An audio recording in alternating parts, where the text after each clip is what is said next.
Oh, hi there. Now, it gets stressful having to deal with all the trends in the app growth space. Between keeping up with weekly web-to-app news and evangelizing people all over the world about Fix That Funnel, I need some peace and quiet to balance out the constant noise. That's where I turn to Asana Rebel, an app that makes yoga easy and it helps me breathe in and breathe out. Now after this session, I'm getting back to my hectic lifestyle, getting a guest expert on the phone, and breaking down Asana Rebel's web-to-app strategy so you can get steered in the right direction. So are you ready to fix that funnel?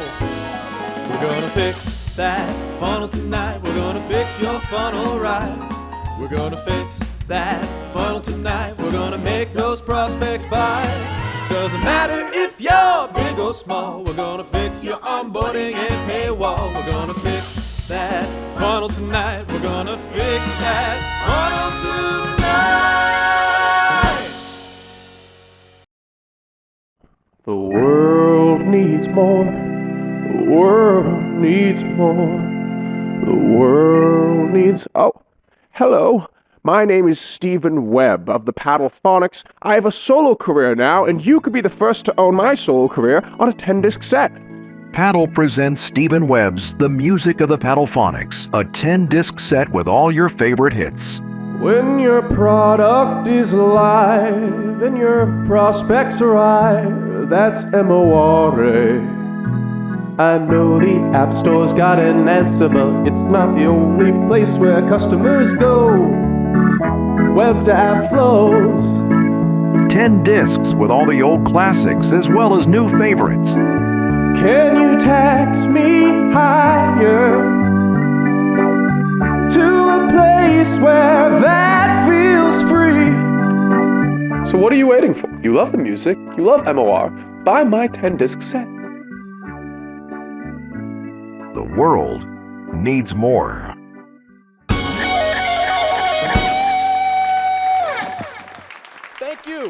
Thank you very much.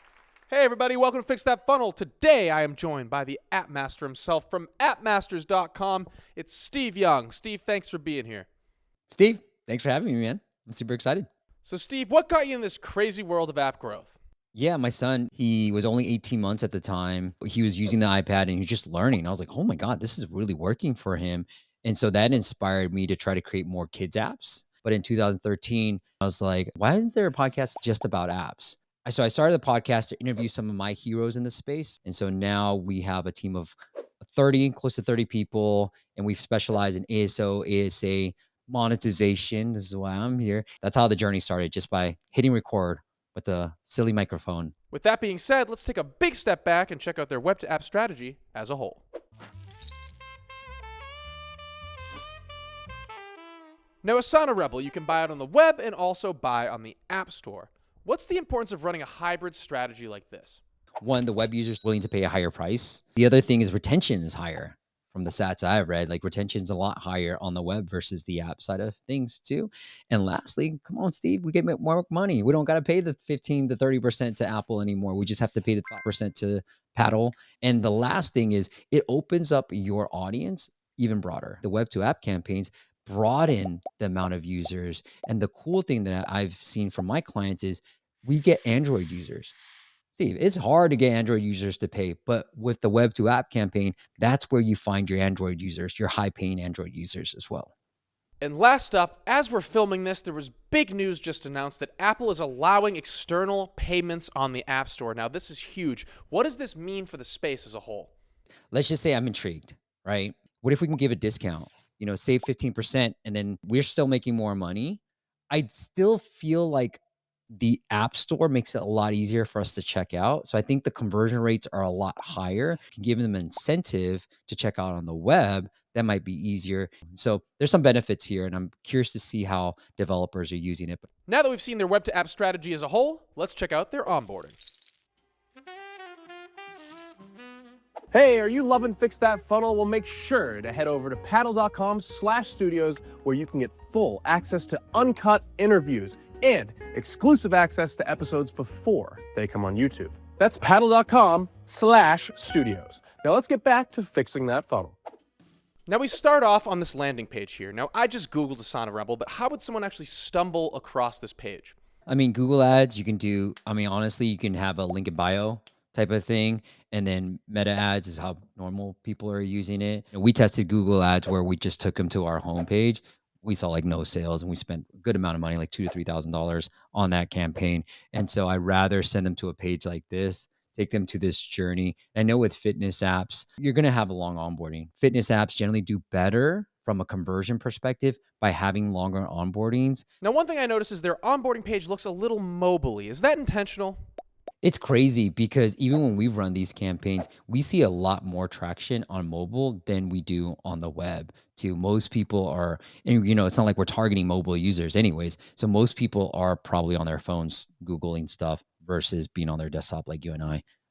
Now, we've obviously seen a ton of first pages this season. What's the importance of leading with this gender question here? Is this for attribution or is this actually going into the personalization? I like to think about this onboarding as like, what's the easiest question I can ask without like offending anybody. So it's kind of like, male, female, non-binary, cool. I'm not asking for your email address. I'm not asking for your name. I'm asking for just simple questions. I like this. Again, this is branded. We came to this through a branded search, but I think if they're doing cold, you might get a different experience. Now, we're seeing a lot of goal-based language here. We saw the same thing with MyFitnessPal. What's the importance of goal-based language for an app like Asana Rebel?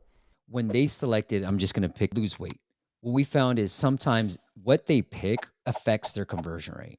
And so what you can use is that data point to then be like, hey, lose weight and get a tight and fit toned body, right? And then that's what the audience is looking for. I'm fine with the pick 3, but I don't know if they get enough data. Maybe there's too many combinations. But another client, it was a meditation client, but they saw that, when you selected anxiety relief versus sleep better, that had the highest trial activation rate. As we keep going through the onboarding flow, we notice the questions get a little more personal. So why do we start off kind of simple and then move more towards personal as we go along?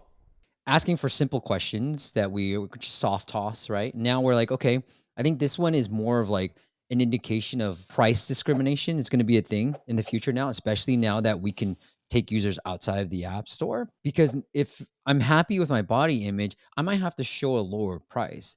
And then towards the end here, we're finally seeing some social proof. What's the importance of social proof in an onboarding flow? I think I like to have social proof everywhere, really. Like I like to intermix them, but definitely before you're going to hit them with the payment. And now we're seeing that all too familiar loading bar. What's the importance of this loading bar as this kind of last step here?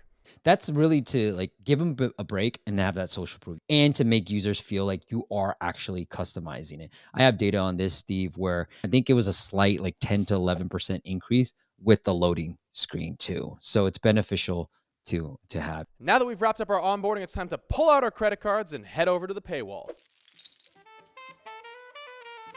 So we agree the price point looks good and we get to our actual paywall here. When we ran this page through a VPN, we saw they offered true localized pricing. If we're in Europe, I'm seeing euros. If we're in America, I'm seeing USD. Our data also showed that most people were able to buy Asana Rebel in their native currency. So Steve, how important is localized pricing when converting a customer? Purchasing power is completely different off of different countries. If you are in India, should it be 10% of US? Should it be 50%? Should it be 25%?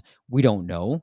And it's just been testing. But what we found in our studies is, when we play around with the pricing and we localize pricing and we make it lower. So one, you want to see the currency that you're used to paying in. Secondly, $35.99 is completely in the US. It's completely different than $35.99 in India, as an example. Now let's talk about payment methods. Are they offering enough payment methods here? They got credit card and PayPal. Is that enough? Yeah, I think you can definitely experiment with like maybe even Apple Pay. I think the other thing that I would like to see on this page that works really well is still more social proof, testimonials, something that says, hey, there are others just like you that have seen results. Steve, I think you got a pop-up that said, because they waited a few seconds, but I want to see some exit intent. And the thing that I took from my notes is like, this would be a valuable place to have like an online chat. Because I have an online chat on my website. I don't get that many people commenting, but at the same time, the people that have like, Steve, this is broken, or can you explain this more? And so allows me to kind of use that data, another data point. Now that we've actually bought Asana Rebel, it's time to head from the web over to the app. So we have this last screen here, and you can do a ton of things to try to get people from the web over to the app, whether it's QR codes, email, magic links. What do you see here, and what's the importance of this last step? Video. right?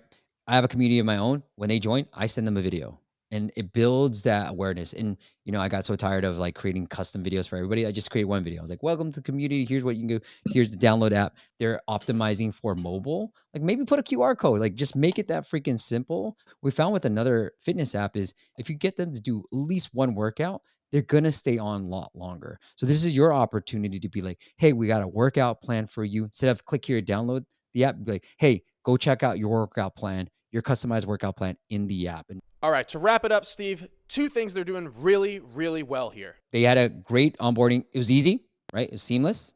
It was easy questions. So they didn't make it too hard for us. And they weren't like offending us in terms of like, oh, I got it. I hate when people are like, go check your email address and put in this code. So it's frictionless. And we love Asana Rebel. They're doing really, really well. But what are 2 things you'd like to see improved to make this even better? Maybe a little bit more social proof throughout the onboarding, like interject a few screens just to give them a break. And on that payment page, think about incorporating video on like that pricing page and then ultimately post the trial. It's the goal being workout, do your first workout so that they stay on to Asana Rebel instead of canceling their trial. All right, that about does it. I want to thank Steve Young for being here. Make sure to check out Steve Young over on appmasters.com. Make sure to check him out on LinkedIn. Make sure to check out Steve Young everywhere you can. Steve, thanks for being here. Absolutely. Now that we've wrapped up, I think I need to head back to the dojo and take a load off. I want to thank Asana Rebel. I want to thank Steve Young. And I want to thank you at home for watching Fix That Funnel. Make sure you check us out next week when we break down Noom. Thanks.